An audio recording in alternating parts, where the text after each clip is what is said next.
He is advisor to a few of the best CEOs out there. He is investor. He's an entrepreneur. He's written books. The one I read was Never Alone, and the new book is called Competing in the New World of Work.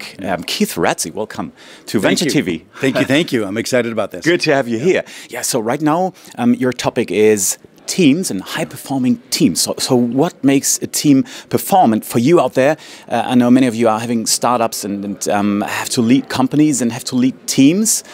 What makes the difference between a poorly performing team and a team that's working very well? Yeah.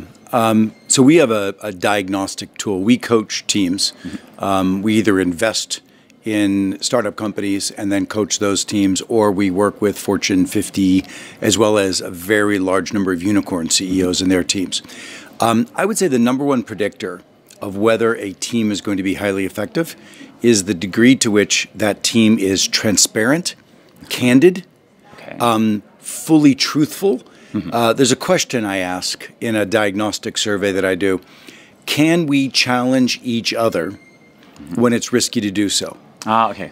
Now, if you're a leader of a venture, of a startup, I want you to not focus as much on your own leadership, and I want you to focus more on something I call teamship. You always have to ask your question, does my team hold each other accountable? Does my team care about each other? Does my team give each other feedback? So great leaders are not what you do. It's a great leader is what you can get the team to do. Okay. So why are so many company leaders behaving differently? Like why are they so wrong in leading their teams? What's behind it? What fears are behind it? Yeah. Why does it not work in so many cases? Yeah.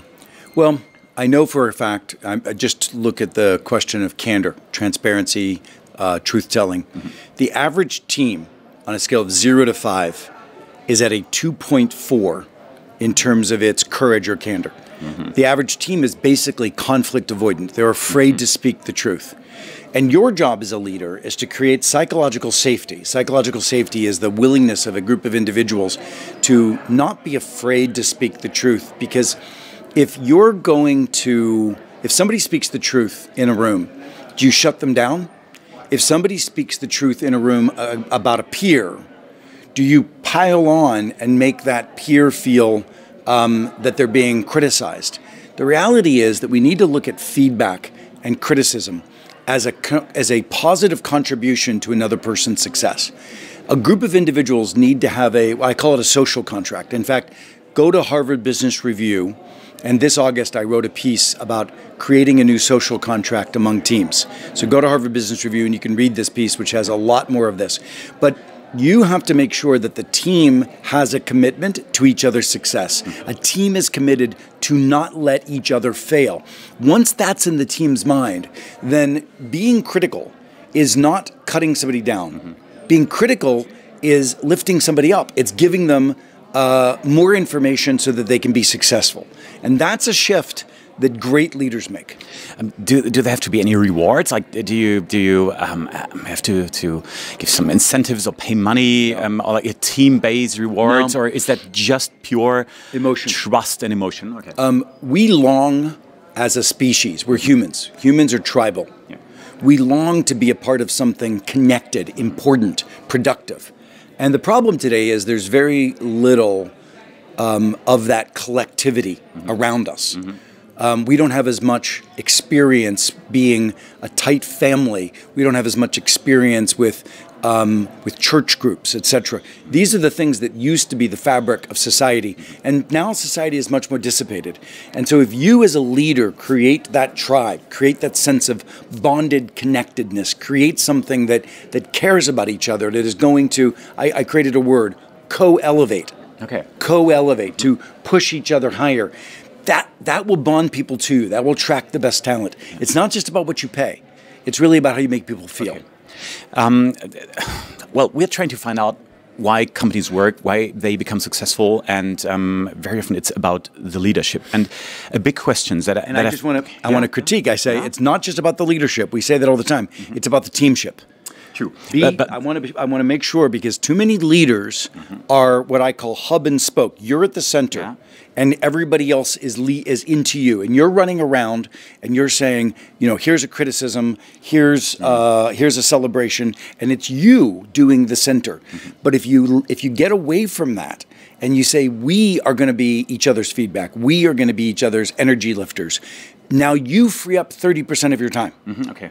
And you can be more strategic. You can work on external relationships. You can work on fundraising. You can work differently if you focus on teamship, not about you as the center of leadership.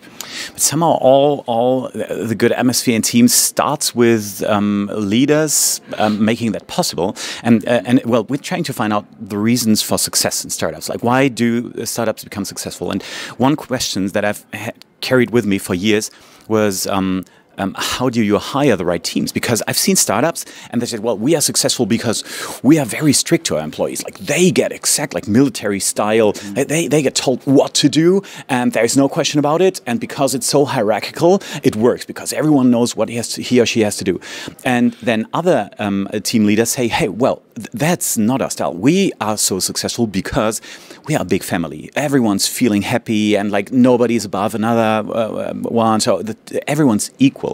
I was like, hey, both leaders are saying this is the reason for our success, being like super military style, hierarchical, and the other leader was saying our success factor is being a team.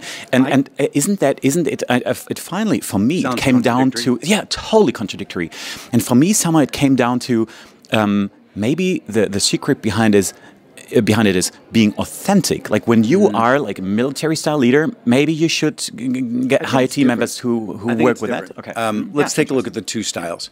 So first of all, an autocratic and hyper-engineered directive style of leadership can work very well if you have a very stable, consistent business. If, on the other hand, you have to worry about volatility in the marketplace with customers, etc., it's going to be very difficult to be successful. You can't run an autocratic style of work in a volatile marketplace. You need to be agile. And agile, if everybody knows about agile is very empowered. You negotiate a clear outcome, but how you do it is autonomous. Okay. And that allows for greater flexibility as working in between sprints. Many of us, if you're a startup, you may be an engineer, and recognize that you may be practicing agile in your engineering and your software development, but you need to be practicing agile at the executive team level. Now, the companies that say that they're very friendly, they're family, etc., that's not really what makes you successful. Because I know a lot of organizations that are deeply caring, but they're not accountable. Yeah, okay. And so you need to be, if you're going to be a friendly, warm environment. By the way, I've seen many organizations that aren't friendly and warm that are very successful because they're accountable. What I can tell you is the two predictors of success are accountability and candor. Being clear, being transparent, being truthful, being candid, that's all one bundle, and then holding people accountable for what they say they're going to do.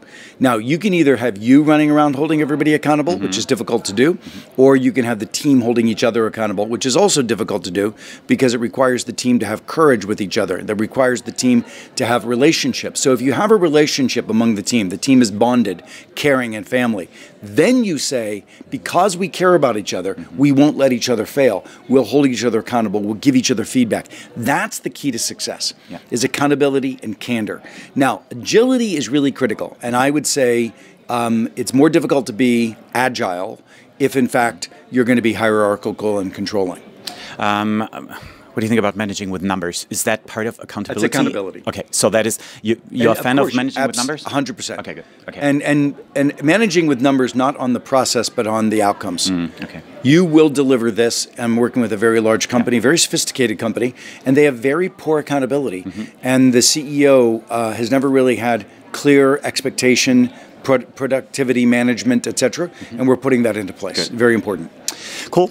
Important stuff that you said. And if you want to know more. Well, I was going to say, if you want to use more, you can certainly follow me on Instagram. You can follow me in LinkedIn. But the books that I think are the most relevant are two books. that I've written, more recent than Never Eat Alone. Never Eat Alone is a great book if you want to be thinking about building your network, building those relationships. But my most recent book, which is Competing in the New World of Work, I think is a very effective book to bring in some of these principles like Agile, etc. But also a book that I love culturally called Leading Without Authority. Okay. Leading Without Authority gives you a sense of how we believe the future of leadership is really about the future of teamship.